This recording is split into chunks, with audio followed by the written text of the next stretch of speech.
لا حول ولا قوة إلا بالله العلي العظيم. أعوذ بالله من الشيطان الرجيم. بسم الله الرحمن الرحيم. الحمد لله رب العالمين. الصلاة والسلام على أشرف الأنبياء والمرسلين سيدنا ومولانا ومولى الثقلين محبوب رب المشرقين جد الحسن والحسين ابی القاسم محمد. اللهم صل على محمد وعلى محمد وعلى ابی الحسنین مولا الکونین رئیس الموحدین یعصوب الدین امام المتقین قائد غر المعجلین امیر المومنین غالب كل غالب اسد اللہ الغالب علی ابن ابی طالب. اللهم صل على محمد وعلى آل بيت النبوة ومعدن الرسالة. أما بعد فقد قال الله تعالى في القرآن الحكيم. بسم الله الرحمن الرحيم. وأوحى ربك إلى النحل أن اتخذي من الجبال بيوتا. صلوات اللهم صل على محمد وعلى محمد. گزارش ہے آپ تمامی حضرات سے ایک مرتبہ سورہ حمد اور 3 مرتبہ سورہ قل اللہ کی تلاوت فرما کر مرحوم مغفور جناب یاسین علی ابن اصغر علی، مرحوم مغفور جناب زینب بنت اصغر علی، مرحوم مغفور جناب ہاشم ابن فاروق، ان مرحومین کی ارواح کو وصال فرما. اللہم صلی علی محمد وعلی محمد. اللہم صلی. بسم اللہ الرحمن الرحیم. الحمد للہ رب العالمین الرحمن الرحیم مالک یوم الدین. ایاک نعبد وإیاک نستعین اهدنا الصراط المستقیم صراط الذین أنعمت علیہم غیر المغضوب علیہم ولا الضالین. بسم اللہ الرحمن الرحیم. قل هو اللہ احد اللہ الصمد لم یلد ولم یولد ولم یکن له کفوا احد. بسم اللہ الرحمن الرحیم. قل هو اللہ احد اللہ الصمد لم یلد ولم یولد ولم یکن له کفوا احد. بسم اللہ الرحمن الرحیم. قل هو اللہ احد اللہ الصمد لم یلد ولم یولد ولم یکن له کفوا احد. ربنا تقبل منا انك انت السميع العليم. بحق اہل بیت علیہ السلام، بحق چارہ معصومین علیہ السلام. ان صورتوں کا ثواب مرحوم مغفور جناب یاسین علی ابن اصغر علی، مرحومہ زینب بنت اصغر علی، مرحوم ہاشم ابن فاروق صاحب کی ارواح تک پہنچے. شرف قبولیت کے لیے مل جل کر نعرہ صلوات پڑھیں. محمد وعلى محمد وعجل فرجهم. عزیزان محترم، سامعین کرام، برادران، بزرگان، ارشاد رب العزت ہو رہا ہے. قرآن مجید کا 16 نمبر کا سورہ ہے اور 68 نمبر کی آیت ہے، 68 نمبر کی آیت ہے. بسم اللہ الرحمن الرحیم. وَأَوْحَى رَبُّكَ إِلَى النَّحْلِ أَنِ اتَّخِذِي مِنَ الْجِبَالِ بُيُوتًا. اور میرے حبیب تمہارے پروردگار نے، تمہارے رب نے شہد کی مکھیوں کی طرف پیغام بھیجا کہ جاؤ اپنا گھر بناؤ، پہاڑوں پہ اپنا گھر بناؤ، درختوں پہ اپنا گھر بناؤ، اور جہاں بھی تمہیں اونچائی ملے، اونچا مکان یا اونچائی مل جائے، اس مقام پر اپنا گھر بناؤ۔ یعنی اللہ اس چھوٹی سی مخلوق کو ہمیشہ بلندی پر دیکھنا چاہتا ہے، اور اس کی وجہ بیان ہوئی تھی کیونکہ اللہ نے اس قوم کو امام والا بنایا ہے۔ مکھیوں، شہد کی مکھیوں کو اللہ نے امام دیا ہے جس کا نام ہے یاسوب۔ پھر اللہ نے ارشاد فرمایا کہ ہم نے ان سے کہا کہ گھر بن گیا، امام مل گیا، اب جاؤ اپنے روزگار پر جاؤ۔ روزگار، شہد کی مکھیوں کا روزگار کیا ہے؟ پھلوں سے اور پھولوں سے رس نکالنا، یہ حکم الہی ہے کہ ہم نے ان سے کہا ثم کلی من کل الثمرات، کہ جاؤ پھل اور پھول، دنیا بھر کے پھل اور پھول سے ان کا رس نکال کر لے کر آؤ۔ فصلوں کی سبلا ربی کی ذللا، یہ جو ساؤنڈ کا منہ اس طرف ہے، اگر میری طرف ہو جائے تو یہ جو آواز کی قلت آپ کو سنائی دے رہی ہے، اور باہر اندر سے زیادہ آواز جا رہی ہے باہر، مجھے تو باہر کی آواز سے مطلب ہی نہیں ہے، مجھے تو اندر کی آواز سے مطلب ہے۔ کیونکہ ایک بات آپ کی خدمت میں عرض کروں کہ جب تک اسپیکر کو، بولنے والے کو اپنی آواز خود ٹکرا کر کان پہ واپس نہ آئے تو پھر دو باتیں ہوتی ہیں، یا آواز بیٹھ جاتی ہے یا کھانسی آنے لگتی ہے۔ سلوات بھیجے محمد والے۔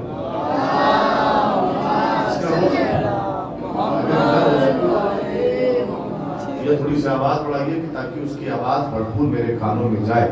ایک اور سلوات پڑھے محمد وآل محمد۔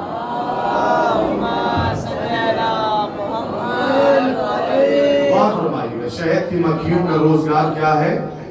پھلوں سے اور پھولوں سے رس لے کر آنا۔ کیسے؟ فصلوں کی سبلا ربی کی ذللا، کہ وہ کیا کریں گی؟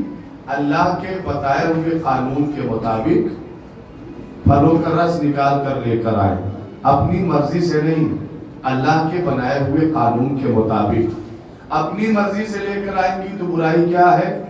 کہا کہ چھتے پر اور یہ جو گھروندہ بنایا ہے شہد کی مکھیوں نے، اس کی تحریز پر ایک امام بیٹھا ہوا ہے جس کا نام ہے یاسوب۔ وہ پھر حساب لے گا کہ مرضی پروردگار کے مطابق لے کر آئی ہو یا اس کے خلاف جا کر لے کر آئی ہو۔ سمجھانا چاہتا ہے پروردگار کہ اگر چھوٹی سی مخلوق اللہ کی مرضی کے خلاف چلی جائے تو ان کا امام ان سے راضی نہیں ہوتا، تو اگر اشرف مخلوقات اللہ کی مرضی کے خلاف کام کرے تو علی جیسا امام ان سے راضی کیسے ہو سکتا؟ اور دیکھیے ہر انسان، میری طرف دیکھیے گا، آج ہر چاہنے والا افتخار کرتا ہے کہ اللہ نے جیسے امام ہمیں دیے ایسے کسی کو نصیب نہیں ہوئے۔ تو یہ افتخار کی منزل ایک طرفہ نہیں ہونی چاہیے کہ صرف ہم تعریفیں کرتے رہیں کہ ہمارا امام ایسا، ہمارا امام ایسا نہیں۔ کبھی ایسا بھی موقع آنا چاہیے کہ جب امام کہیں کہ ہمارا شیعہ ایسا، اور امام نے کہا قولوا لنا فینا ولا تکونوا علینا شیئا، یا شیعتی، اے ہمارے شیعوں، ہمارے لیے زینت کا سبب بنو، ذلت کا سبب نہ بنو۔ اور ہمارے تو اس کا مطلب یہ ہے، دیکھیں اللہ کا کلام ہو یا معصوم کا کلام ہو، بغیر وجہ نہیں ہوتا، بغیر مقصد کے نہیں ہوتا، کوئی نہ کوئی وجہ ہوتی ہے، کوئی نہ کوئی مقصد ہوتا ہے، تو اللہ آیت اتارتا ہے۔ قرآن مجید میں جو کچھ بھی اللہ نے ارشاد فرمایا ہے، کسی نہ کسی ریزن، کسی نہ کسی ہدف، کسی نہ کسی مقصد کے تحت پروردگار نے قرآن میں آیت نازل فرمائی ہے۔ غور کریے گا کیوں؟ جیسے سورہ کوثر نازل ہوا، سورہ کوثر قرآن کا سب سے چھوٹا سورہ، 3 آیتوں پر مشتمل ہے۔ بسم اللہ الرحمن الرحیم، انا اعطیناک الکوثر فصل لربک وانحر ان شانئک هو الابتر. سورہ کوثر کیوں نازل ہوا؟ میں آپ کو اس کا ریزن وجہ بتانے کے لیے ایک مثال دے رہا ہوں.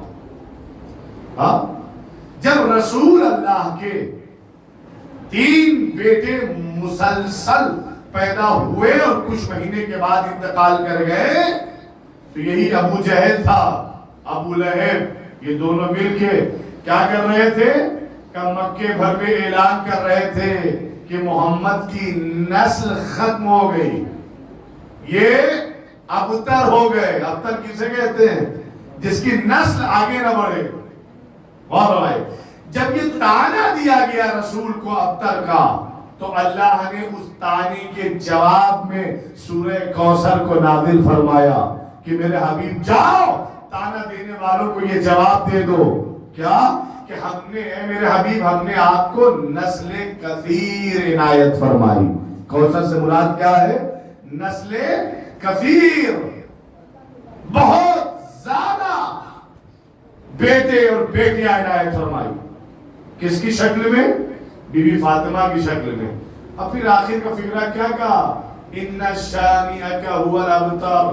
میرے حبیب ان سے کہو کہ تو ابتر نہیں ہے، تیرے دشمن لابلد ہوں گے، تیرے دشمن ابتر کہلائیں گے، وہ لابلد ہو جائیں گے، تو نہیں. تو جتنی بھی صورتیں قرآن مجید میں نازل ہوئی ہیں، ہر ایک سورے کا ریزن ہے، سبب ہے، وجہ ہے. تو جیسے اللہ بغیر وجہ کلام نہیں کرتا، ویسے معصومین بغیر وجہ کلام نہیں کرتے.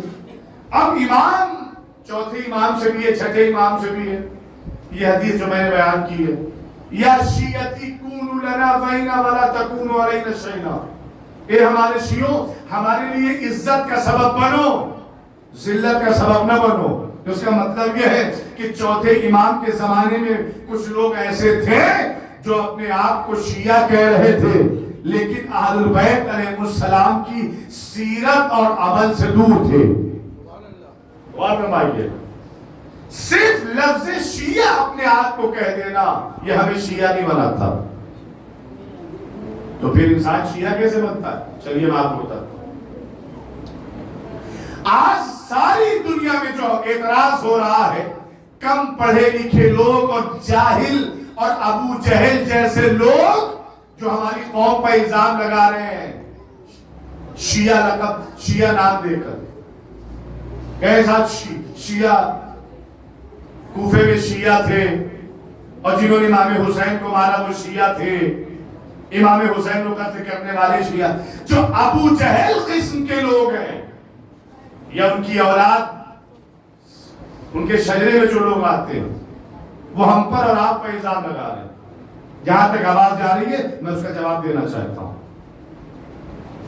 پہلا سوال یہ کہ جو ہم پر الزام لگا رہے ہیں کہ شیعوں نے مارا ہے، شیعی رو رہے ہیں، تو یہ تو ہمارا حق ہے نا ڈیفینس کرنے کا، یہ تو ہمارا حق ہے کہ جواب دینے کا. جو ہم پہ الزامات لگائے جا رہے ہیں اس کا ہم جواب دیں گے. پہلے الزام لگانے والے ہمیں جواب دیں کہ یہ بڑی بڑی داڑیاں رکھ کر مجمع عام میں اور بھیڑ میں بم پھوڑنے والے مسلمان ہیں، تو کون سے مسلمان ہیں؟ یہ آتنکوادی کہ جن کا اسلام سے کوئی تعلق نہیں. اسلام آتنکوادیوں کو پسند نہیں کرتا، اور خدا کا شکر ہے کہ ہم میں کوئی آتنکوادی نہ ہوا تھا، نہ ہوا ہے، نہ ہوگا. پہلے تو عالم اسلام اس بات کا جواب دے، کیا داڑھی بڑھا لینے سے انسان مسلمان ہو جاتا ہے؟ نہیں. کیا سجدے کر لینے سے انسان مسلمان ہو جاتا ہے؟ نہیں. اب علامہ اقبال، جن کے بارے میں اختلاف ہے اور لوگ کہتے ہیں علامہ اقبال شیعہ نہیں تھے، علامہ اقبال مسلمان تھے. اب کس فرقے سے تعلق رکھتے تھے لوگ بہتر جانتے ہیں. علامہ اقبال کا شعر سناؤں. کہتے ہیں کیا تماشا ہوا اسلام کی تقدیر کے ساتھ، قتل شبیر ہوئے نعرے تکبیر کے ساتھ. اور ہمارے اب مجھے بتائیں کہ یہ تماشا جو ہو رہا ہے، علامہ اقبال نے کہا تھا کیا تماشا ہوا اسلام کی تبدیل کے ساتھ؟ قتل شبیر ہوئے نعرے تکبیر کے ساتھ۔ تو یہ آج مسجدوں میں بم پھوڑے جا رہے ہیں، امام باڑوں میں بم پھوڑ دیے جاتے ہیں۔ ابھی پارا چنار میں عزاداروں کا سر کاٹ لیا گیا۔ یہ سر کاٹنے والے کون تھے یا بم پھوڑنے والے کون ہیں؟ کیا دہشت گرد مسلمان ہو سکتا ہے؟ نہیں۔ جس طریقے سے دہشت گردی پھیلانے والا، لوگ بے گناہ لوگوں کا سر قلم کرنے والا مسلمان نہیں ہو سکتا، اسی طریقے سے اہل بیت علیہ السلام کی سیرت سے دور رہنے والا کبھی شیعہ نہیں ہو سکتا۔ اہل بیت کی سیرت پر چلنے والے کو شیعہ کہتے ہیں، اہل بیت علیہ السلام کی مرضی اور ان کے مطابق عمل کرنے والے کو شیعہ کہتے ہیں۔ چلیے صاحب، چھٹے امام کے زمانے میں ہمارے اولاد کے امام حضرت امام جعفر صادق علیہ السلام،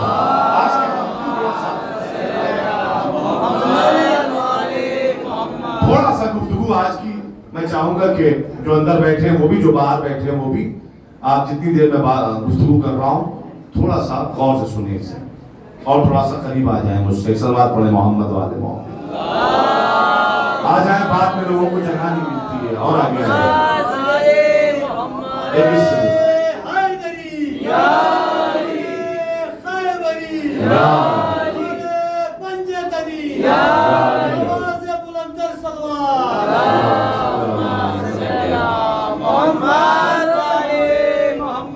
اور آپ کو پتا ہے کہ چھٹے امام کون ہے؟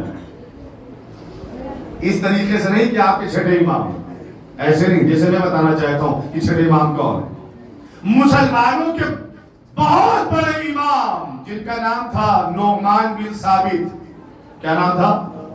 یاد رکھیے، نعمان بن ثابت، ان کی بیٹی کا نام تھا حنیفہ، ان کے ابا کی کنیت جو پڑی ہے وہ ابو حنیفہ، مسلمانوں کے امام ہے ابو حنیفہ۔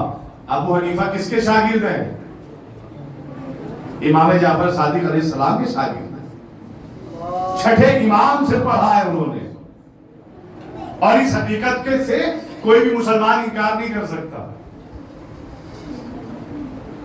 چھٹے امام کے زمانے میں تھے وہ نعمان بن ثابت ملقب بے ابو حنیفہ۔ غور کریے، امام کی درسگاہ میں آتے تھے، یہ تو کتابوں میں لکھا ہے، شیعہ سنی ساری کتابوں میں لکھا ہوا۔ ابو حنیفہ کس کے شاگرد تھے؟ چھٹے امام کے شاگرد تھے۔ افسوس تو اس بات پر ہے کہ لوگ شاگرد کو امام مانتے ہیں، استاد کو امام نہیں مانتے۔ افسوس ہے کہ نہیں؟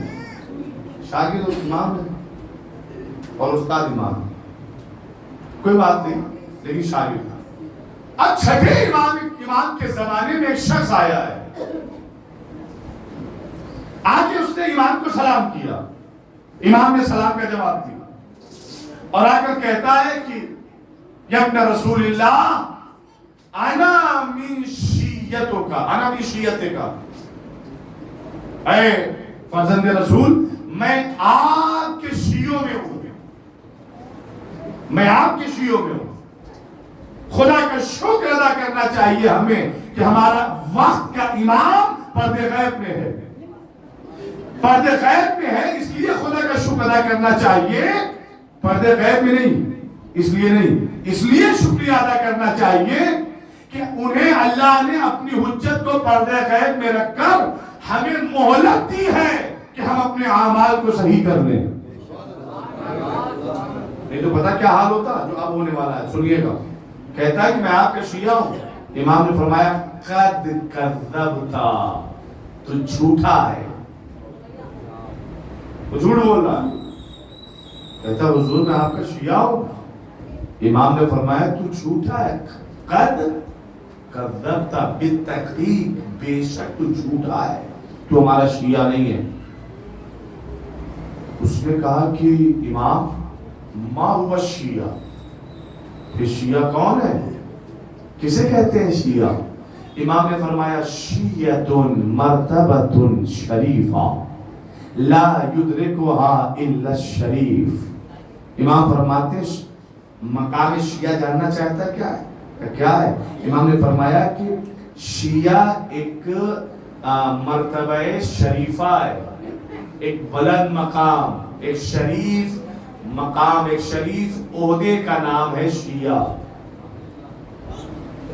ایک ظریف پاک و پاکیزہ عہدے کا نام ہے شیعہ۔ غور کریے گا، ایک بلند مرتبہ رکھنے والے ایک شریف مرتبے کا نام ہے شیعہ۔ امام فرماتے لا یدرکها الا الشریف، اور اس شریف مرتبے کو صرف اور صرف وہی سمجھ سکتا ہے جو خود شریف ہو۔ اور یہ اردو والا شریف نہیں ہے، یہ عربی والا شریف ہے۔ اردو میں شریف اسے کہتے ہیں کہ جو کسی کو نقصان نہ پہنچائے، جو لوگوں کا فائدہ کرے، جو کسی کا نقصان نہ کرے، اسے کہتے ہیں اردو میں شریف۔ لیکن عربی میں شریف کسے کہتے ہیں پتا آپ کو؟ عربی میں شریف اسے کہتے ہیں کہ جو ایسی ماں کا بیٹا ہو کہ جس کی ماں پاک دامن ہو، کیا ہو؟ پاک مطہر ماں کا بیٹا، پاک دامن ماں کا بیٹا، اسے کہتے ہیں شریف۔ تو اس عہدے کو کون سمجھ سکتا ہے؟ صرف شریف سمجھ سکتا ہے۔ تو آپ دیکھیں اپنے آپ کو شیعہ کہہ رہا تھا کہ نہیں؟ امام نے فوراً ٹوکا کہ تو ہمارا شیعہ نہیں ہے۔ تو جب امام نے وہ مرتبہ بتا دیا کہ یہ ایک ایسا شریف مرتبہ ہے جس کو صرف شریف سمجھ سکتا ہے، تو ہمارا شیعہ نہیں ہے، تو پلٹ کے کہتا ہے کہ مولا پھر بتائے کہ میں کیا ہوں؟ امام نے فرمایا کہ لیس من شیعتنا، تو ہمارے شیعوں میں سے نہیں ہے، بل موالینا، بلکہ تو ہمارے چاہنے والوں میں ہے۔ بہت رمانا، بلکہ تو ہمارا موالی ہے۔ موالی کسے کہتے ہیں؟ چاہنے والے کو، پسند کرنے والے کو۔ چاہنے والا کیسا ہے؟ بالکل اسی طریقے سے ہے کہ جو مسلمان نہیں ہے اس کے باوجود بھی امام حسین کا تعزیہ رکھتا ہے۔ کیا سنا؟ امام حسین کو چاہتا ہے لیکن مسلمان نہیں ہے، ایسا ہی موالی ہے۔ اور یاد رکھیے گا، جب آیت اللہ قزوینی سے کسی نے پوچھا کہ مل فرق بین الشیعہ والموالی، کیا فرق ہے شیعہ اور موالی کے درمیان، تو پتا ہے انہوں نے کیا خوبصورت جواب دیا؟ انہوں نے جواب دیا کہ شیعہ اور موالی کے درمیان بس ایک چھوٹا سا فرق ہے۔ کیا فرق ہے؟ کہ شیعہ اسے کہتے ہیں جو علی کو جانتا بھی ہے، پہچانتا بھی ہے، اور موالی اسے کہتے ہیں جو صرف علی کو جانتا ہے، پہچانتا نہیں ہے۔ اب ہمیں اپنے نفس سے سوال کرنا ہے کہ ہم اپنے امام کو جانتے ہیں یا پہچانتے بھی ہیں؟ صلوات بھیجے محمد والے۔ اللہم صلی علی محمد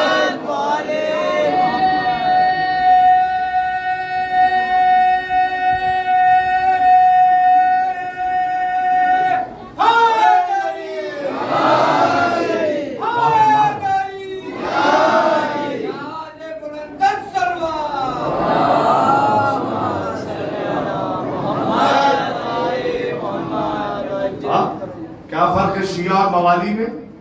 ہمارے یہاں اکثر اعلان ہو جاتا ہے تمام موالیان حیدر کرار سے گزارش ہے کہ محفل میں آئے، مجلس میں آئے۔ جی نہیں، آپ موالی بننا پسند کریں گے شیعہ؟ کیا پسند کریں گے؟ شیعہ۔ کیوں؟ کیونکہ اللہ کے نبی نے ارشاد فرمایا یا علی انتا والشیعۃ هم الفائزون، یعنی آپ اور آپ کے شیعہ کامیاب ہیں۔ یہ نہیں کہا موالی کامیاب ہے۔ اور یاد رکھیے گا موالی کبھی بھی بوالی ہو سکتا ہے۔ موالی میں نے جھوک نہیں کہا، کوئی مزاح نہیں کیا، آپ کے لبوں پر مسکراہٹ آ گئی تھی لیکن میں نے مذاق نہیں کیا، حقیقت کہہ رہا ہوں۔ دیکھیے آپ تاریخ اٹھا کے دیکھیے، موالی کبھی بھی موالی ہو سکتا ہے، لیکن کیسے؟ ہم نے کہا ایسے جنگ صفین ہو رہی ہے، مالک اشتر کچھ قدم کے فاصلے پر تھے کہ فقیر شام کو فنار کر دیں. ادھر عمرو عاص نے نیزے پر فرضی قرآن بلند کیا. وہ جو علی کے ساتھ سپاہی بن کر مولا علی کے شیعہ بن کر آئے تھے، در حقیقت موالی تھے. انہوں نے اپنی تلوار نکالی اور اپنے ہی امام کی گردن پر رکھ دی کہ مالک اشتر کو کہیے واپس آ جائیں ورنہ ہم آپ پر حملہ کر دیں گے. موالی کبھی بھی موالی ہو سکتا ہے. کیوں؟ اس لیے کہ موالی اسے کہتے ہیں جو صرف علی کو جانتا ہے، پہچانتا نہیں ہے. اگر پہچان رہے ہوتے تو میرے مولا نے ارشاد فرمایا جنگ صفین میں کہ وہ قرآن نیزے پر قرآن نہیں ہے، وہ دھوکہ ہے. قرآن تمہارے سامنے علی ابن ابی طالب کی شکل میں کھڑا ہوا ہے. اب مجھے آپ بتائیں کہ 10 محرم جب امام حسین کو شہید کر دیا گیا، 10 محرم میں سوال بھیجے محمد والے محمد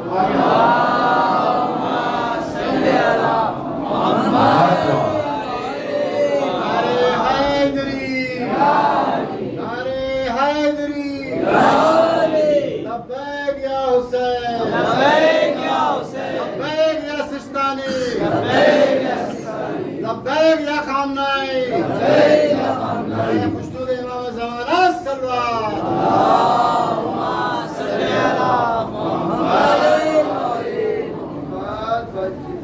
ہاں آپ دیکھ رہے ہیں کچھ ایسے تھے صفین میں، اتنا بڑا لشکر تھا مولا کے پاس، لیکن اس میں 50 سے کم یا تھوڑے سے زیادہ ہوں گے جو مولا کو جانتے تھے اور پہچانتے تھے. یہ جو موالی تھے تو موالی کبھی بھی پلٹ سکتا ہے. اب اپنی محفل میں مجلس میں اعلان نہ کریے گا جی نہیں ہمیں موالی نہیں بننا، ہمیں بننا ہے شیعہ. کیوں؟ کیونکہ نبی کی سند ہے یا علی آپ اور آپ کے شیعہ کامیاب ہے. اب جو لوگ اعتراض کرتے ہیں کہ شیعوں نے ہی مارا ہے، اب ہم ان سے پوچھنا چاہیں گے کس ٹائپ کے شیعوں کو تم نے دیکھا ہے؟ بھائی سن 10 ہجری میں جب اللہ کا نبی آخری حج کر کے واپس ہو رہا ہے تو غدیر خم کے میدان میں قافلہ روکا گیا. غدیر خم کے میدان میں جب جناب امیر کی ولایت کا اعلان ہوا تو کیا ان 1.25 لاکھ حاجیوں میں کوئی ایسا تھا کہ جس نے جناب امیر کے ہاتھ پر، علی ابن ابی طالب کے ہاتھ پر بیعت نہ کی ہو؟ سب نے بیعت کی ہے نا. تو یہ 1.25 لاکھ لوگ کیا ہو گئے؟ شیعہ ہو گئے نا، شیعہ ہو گئے. ایسے شیعوں کو تم نے دیکھا ہے یا صفین والے شیعوں کو تم نے دیکھا ہے؟ کون سے شیعوں کو تم نے دیکھا؟ اور زمانے میں تو کئی طرح کے شیعہ ہوتے تھے. معاویہ کے شیعہ الگ تھے اور مسلمانوں کے تیسرے خلیفہ عثمان کے شیعہ الگ تھے. سب اپنے آپ کو شیعہ نے فلاں کہتے تھے. کون سے شیعوں کو تم نے دیکھا ہے؟ غور کریے گا. کہتے صاحب کوفے میں سب شیعہ تھے. جی نہیں. جس طریقے سے ہر انسان، جس طریقے سے ہر کلمہ پڑھنے والا مسلمان نہیں ہوتا، اسی طریقے سے اپنے آپ میں دعویٰ کرنے والا ہر انسان شیعہ بھی نہیں ہوتا ہے. پہلے آپ ایکسپٹ کیجئے کہ ہر بم پھوڑنے والا مسلمان، بے گناہوں کا سر کاٹنے والا مسلمان، پھر ہم اس کا جواب دیں. لہذا لفظ شیعہ کا اطلاق سب پہ نہیں ہوتا ہے. شیعہ وہی ہے کہ جو اپنے عمل اور اپنے کام اور اپنے قدم کو مرضی خدا اور اہل البیت کے مطابق اٹھائے. صلوات بھیجے محمد والے محمد. دیکھیے میں تھوڑا سا بات آگے بڑھانا چاہتا ہوں. تھوڑا سا ایران میں ایک علاقہ ہے جس کا نام ہے مازندران. مازندران تو قدیم زمانے میں وہاں بادشاہت ہوتی تھی. اچھا میں ایران کی بات کر رہا ہوں آپ ہی کے سامنے، میں بھول گیا تھا میں ایرانیوں میں پڑھا.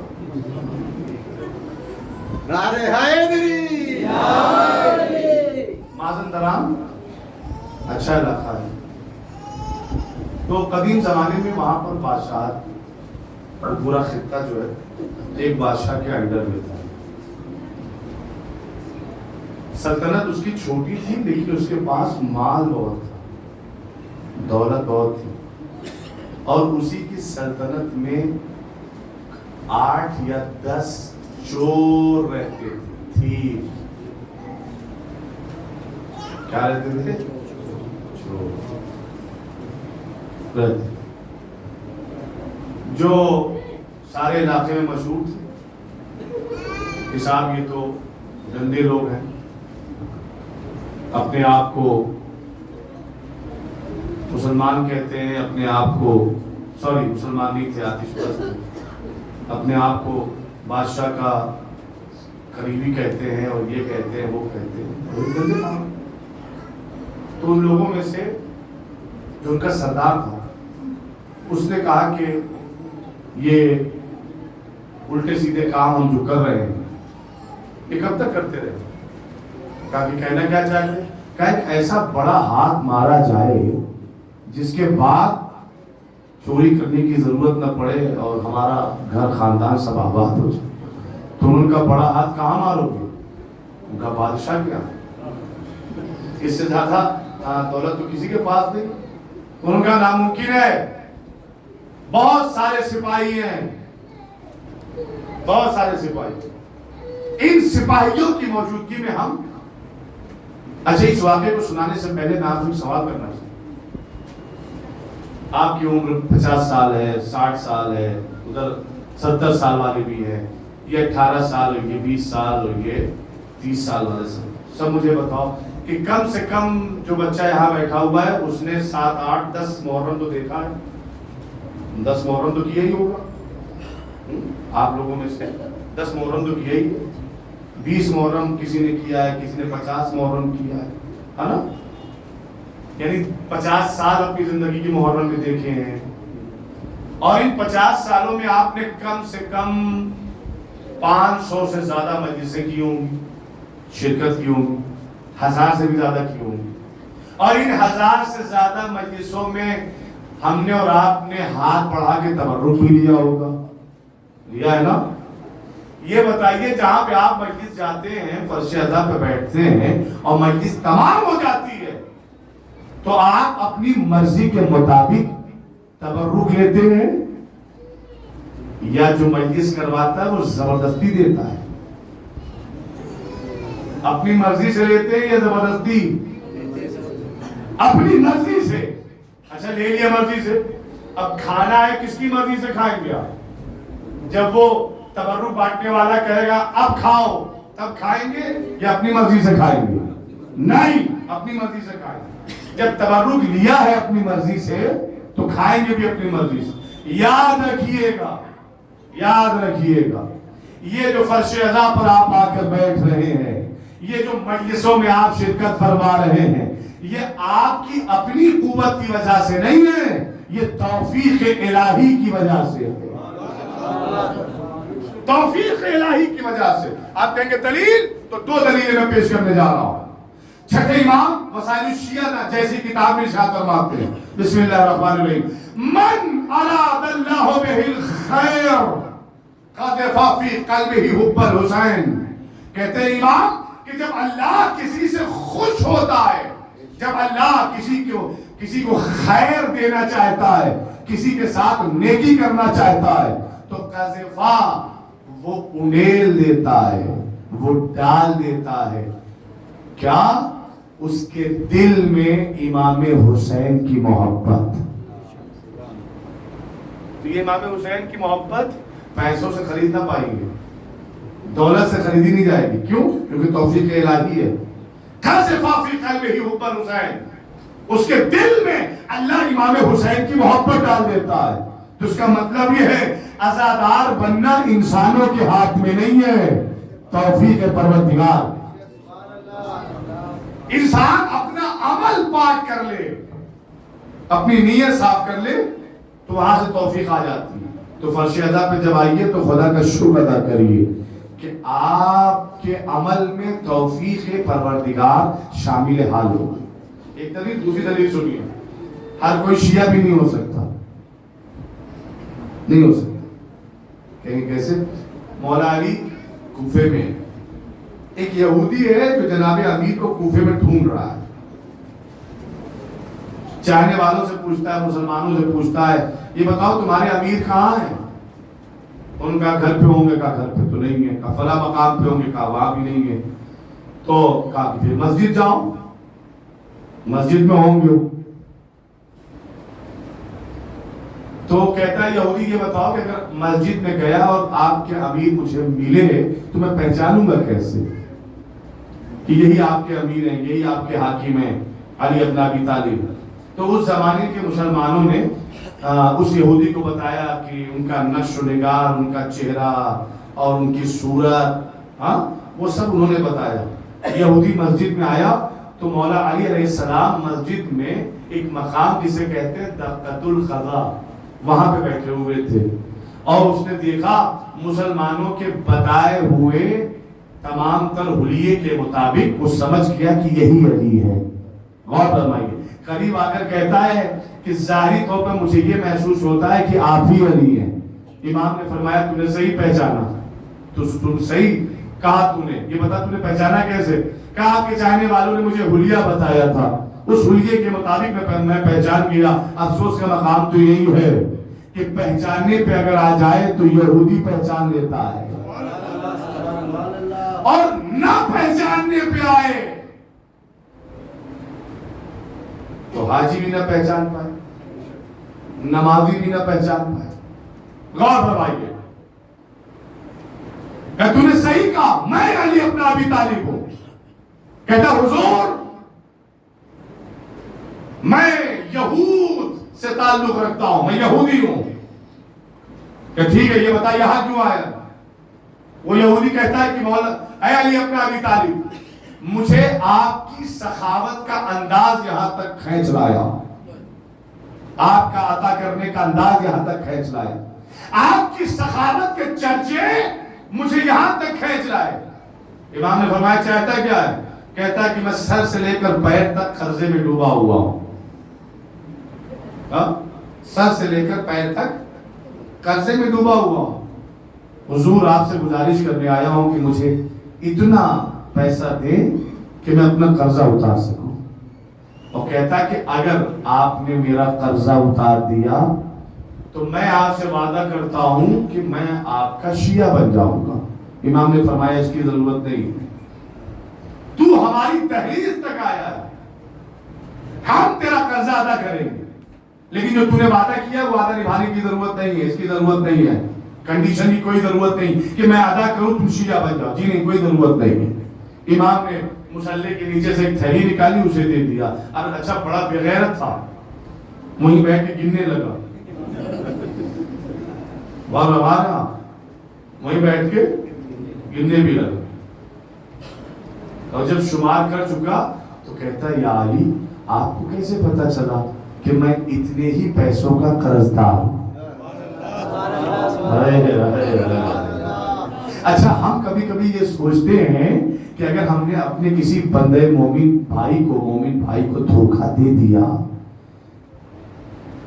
تو امام کو کیا پتا چلے، اللہ کو کیا پتا چلے؟ ہم یہ سمجھتے ہیں کہ امام بھی ہماری طرح کا نہیں۔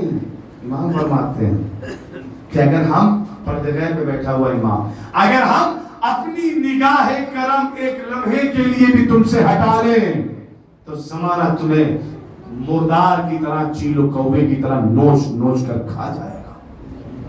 اس کا مطلب اللہ کی حجت ایک لمحے کے لیے بھی ہم سے غافل نہیں ہے۔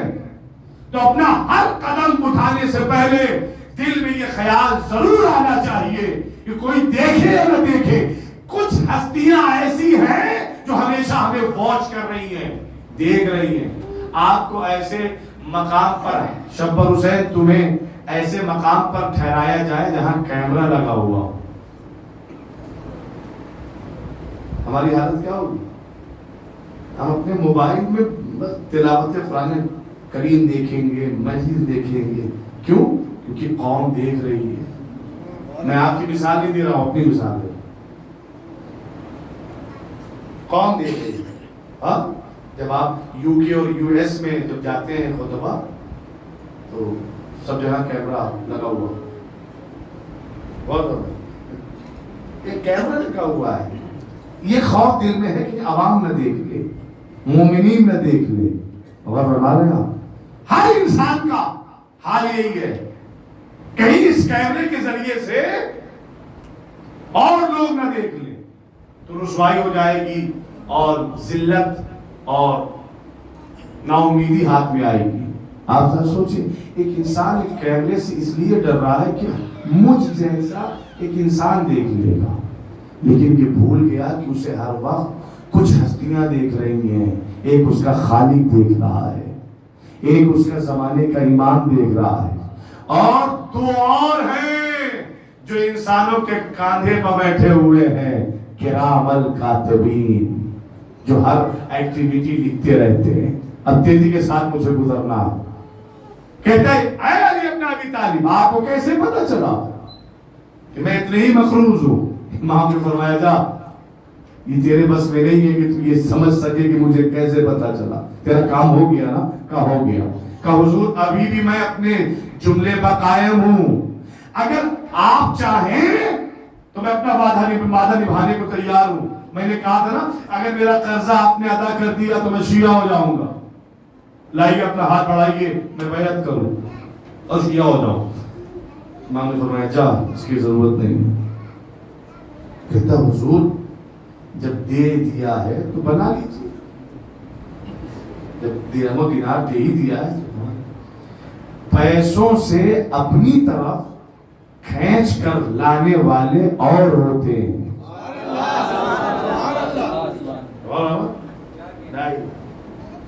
یہ منصوص من اللہ ہے. یہاں ضمیر پیسوں سے خریدا نہیں جاتا، یہاں ضمیر کا سودا پیسے سے نہیں ہوتا ہے. یہاں عمل اخلاص اور نیت سے سب کچھ ہوتا ہے. غور کریے، جب دے دیا تو بنا لیجیے. میں نے فرمایا جاتا کیوں نہیں؟ تیرا کام ہو گیا تو چلا جاؤ. جاتے جاتے کہتا ہے ٹھیک ہے میں جا رہا ہوں، آپ مجھے اپنا شیعہ نہ بنائیں، لیکن مجھے بتائیں کہ وجہ کیا ہے کہ آپ مجھے بغیر بنائے بھیج رہے ہیں، انکار پر انکار کیے جا رہے ہیں. امام نے فرمایا سن، وجہ میں سننا چاہتا ہے تو وجہ سن. اس لیے علی ابن ابی طالب انکار پر انکار کر رہا ہے کہ اللہ نے روز ازل ہمارے شیعوں کی تعداد معین کر دی ہے اور اس فہرست میں تیرا نام نہیں ہے. اس فہرست میں تیرا نام نہیں ہے، اور اگر اس فہرست میں کوئی زبردستی گھس بھی گیا تو ولو وسیم رضوی ہی کیوں نہ ہو، نارائن تیاگی بن جاتا ہے.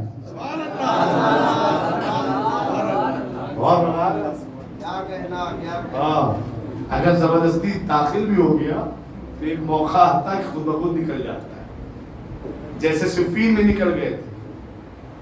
غور کر رہے ہو؟ جیسے امام حسن کے سپاہی آپ کا رہوان چھین لیا، آپ کا مسلح چھین لیا، وہ بھی تو اپنے آپ کو شیعہ کہہ رہے تھے. تو لفظ بیان کرنا اور لفظی طور پر اپنے آپ کو کہنا، اس سے یہ ثابت نہیں ہوتا کہ وہ شیعہ.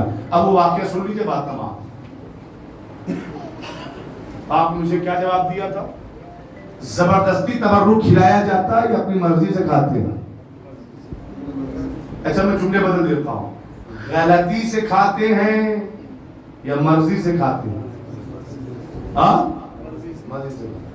نوجوانوں یہ آپ کے لیے مستقبل کا چراغ آپ، اور اپنے بزرگوں کو دعائیں دیجئے کہ انہوں نے اتنا سب کچھ سجا کے تمہیں دیا ہے.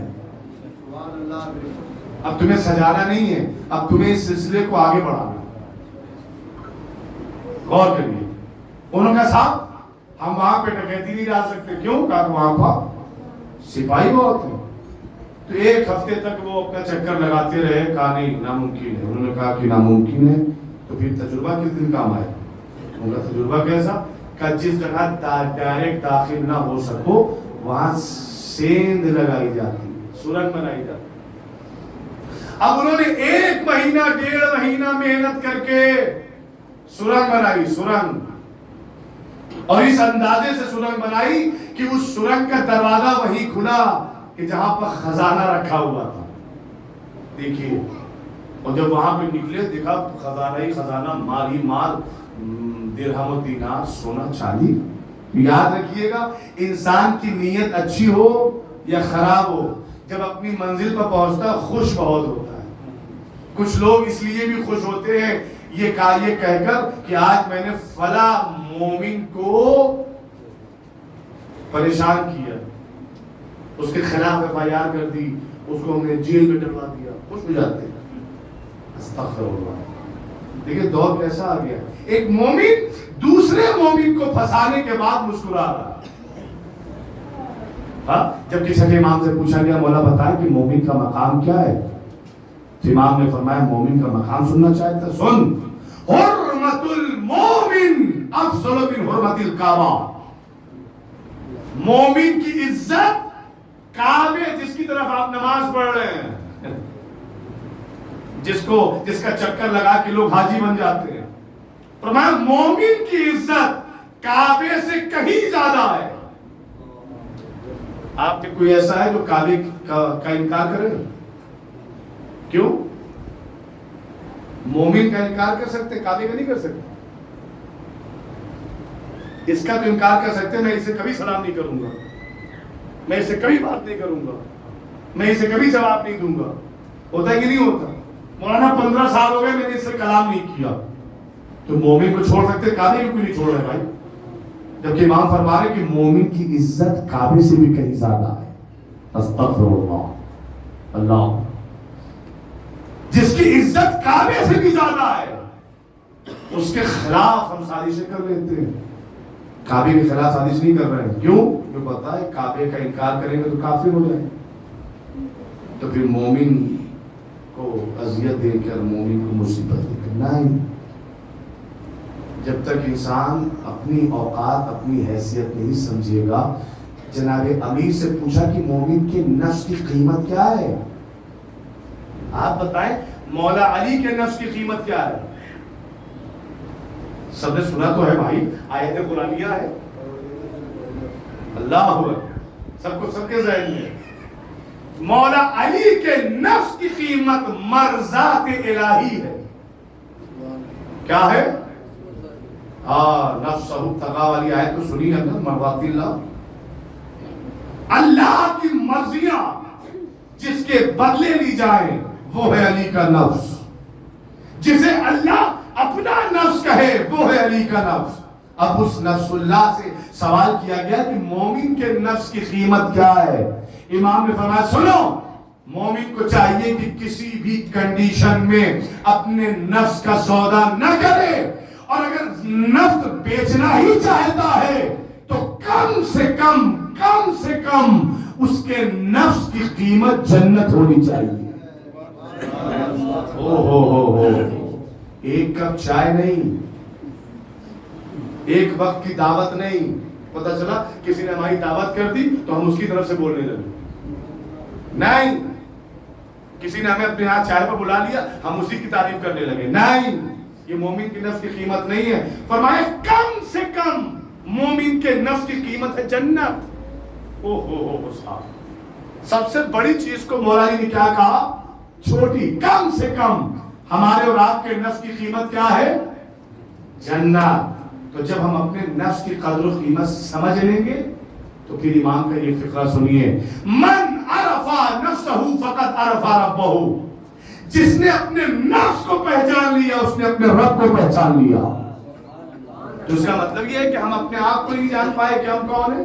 ہم تو بس اتنا جانتے ہیں کہ ہم فلاں کے باپ ہیں، ہم فلاں کے داماد ہیں، ہم فلاں کے بیٹے ہیں، ہم فلاں کے چچا ہیں. بس اتنا ہی رشتہ جانتے ہیں. لیکن اپنا اور اللہ، اپنا اور اہل بیت کا رشتہ کیا ہے، اس کے بارے میں ہم کب سوچیں گے؟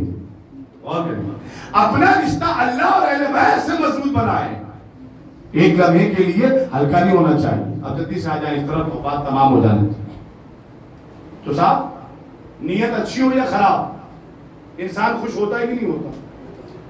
وہ خوش ہوتا ہے، یہ فطری بات ہے. اب جب انہوں نے سرنگ بنائی اور دیکھا یہ خزانے، جہاں خزانہ رکھا ہوا ہے وہاں پہ اس کا دروازہ کھلا، خوش ہو گئے کہ محنت سوارت ہو گئی. ان کے سردار نے خبردار، ایک حصہ بھی مال کا چھوٹنے نہ پائے، سب سمیٹو. بڑی محنت کی ہے، 1.5 مہینے سورنگ بنائی ہے، بڑی محنت کی ہے. انہوں نے سب سمیٹ لیا، سب سمیٹ کے سر پہ رکھا اور لے جانے لگے.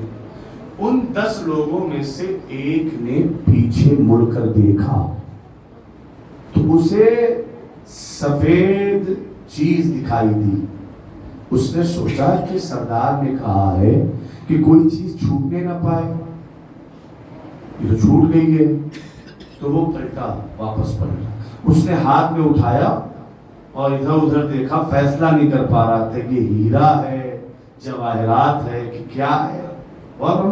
تو اس نے ٹیسٹ کرنے کے لیے، اس نے اپنے آپ کو جج کرنے کے لیے یہ کیا ہے، اس نے اپنی زبان پہ رکھا اور رکھ کر منہ بگاڑا اور زمین پہ رکھ کے بھاگ گیا.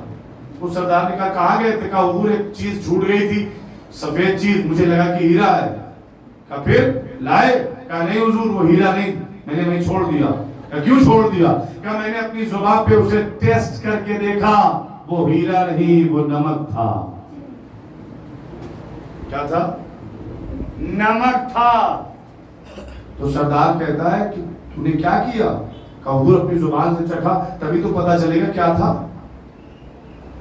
چکھ لیا کا چکھ لیا، اپنی زبان پر نمک کا ذائقہ لے لیا کا لے لیا. اس سردار نے کہا اپنے ساتھیوں سے جو مال جہاں سے اٹھایا ہے وہی واپس رکھو. سب نے رکھ دیا، واپس چلے گئے. صبح ہوئی تو بادشاہ نے دیکھا سرنگ باقاعدہ کھودی ہوئی ہے، مال بکھرا ہوا ہے لیکن چوری نہیں ہوا. اس نے اپنے بادشاہت میں ڈبکی پٹوائی، اعلان کروایا کہ وہ کون ہیں جنہوں نے سرنگ بنائی، مال سمیٹا بھی اور لے نہیں گئے. آئیں میرے دربار میں آ کر بتائیں کہ کیوں نہیں لے گئے، وجہ کیا ہے. میں ان کی جان کی امان بھی دیتا ہوں اور انہیں انعام بھی دوں گا. اب یہ 10 لوگ ڈرتے ہوئے گئے، حضور یہ کالا کارنامہ ہمارا ہے. کہ جب یہاں تک پہنچ گئے تھے تو لے کیوں نہ گئے؟ کہ حضور لے جا رہے تھے لیکن ہم میں سے ایک نے غلطی سے آپ کا نمک اپنی زبان پہ رکھ لیا. غلطی سے، پھر کہوں گا، ہم میں سے ایک ساتھی نے غلطی سے آپ کا نمک اپنی زبان پہ رکھ لیا تو ہماری غیرت نے یہ گوارا نہ کیا کہ جس کا نمک زبان پہ آ جائے اس کے ہاں نقصان پہنچایا جائے. بھیا یہی کہنا چاہتا ہوں کہ اگر غلطی سے ہی صحیح زبان پہ نمک آ جائے تو یہ اپنی غلطی سے پھر گئے. ہم نے بچپن سے لے کر بڑھاپے تک امام حسین کا تبرک کھایا. اب بتائیں کہ اس تبرک کا اثر کب دکھے گا؟ تبرک بھی کھا رہے ہیں بے نمازی بھی، تبرک بھی کھا رہے ہیں والدین کے خلاف بھی ہیں، تبرک کھا رہے ہیں مومنین کے خلاف بھی ہیں، تبرک کھا رہے ہیں غیبتیں بھی کر رہے ہیں. غور فرمائیے، نہیں یہ صرف بریانی یا یہ روٹی اور یہ چاول اور یہ آشے اور یہ دال اور یہ اور گوبیندہ، یہ تمام چیزیں ٹھیک ہیں، ہمیں ظاہری طور پر دکھائی دے رہی ہیں، لیکن منسوب ہے امام حسین سے، تو اس کا اثر آنا چاہیے. بھائی بھائی میں محبت دکھنی چاہیے، مومن مومن میں محبت دکھنی چاہیے، ایک دوسرے کا سہارا بننا چاہیے. ہمیں دکھائیے کربلا میں ماشاءاللہ یہاں تو سب ایک قبیلے اور خاندان کے لوگ ہیں. کربلا میں مجھے دکھائیے کہ امام حسین پر شہید ہونے والے ایک خاندان سے نہیں تھے. ٹھیک ہے قبیلہ ایک ہو سکتا ہے، کچھ لوگوں کا تھا، سب کا نہیں تھا. قبیلہ بھی الگ، خاندان بھی الگ، خون بھی الگ، شجرہ بھی الگ، لیکن مقصد سب کا ایک تھا. مقصد کیا تھا؟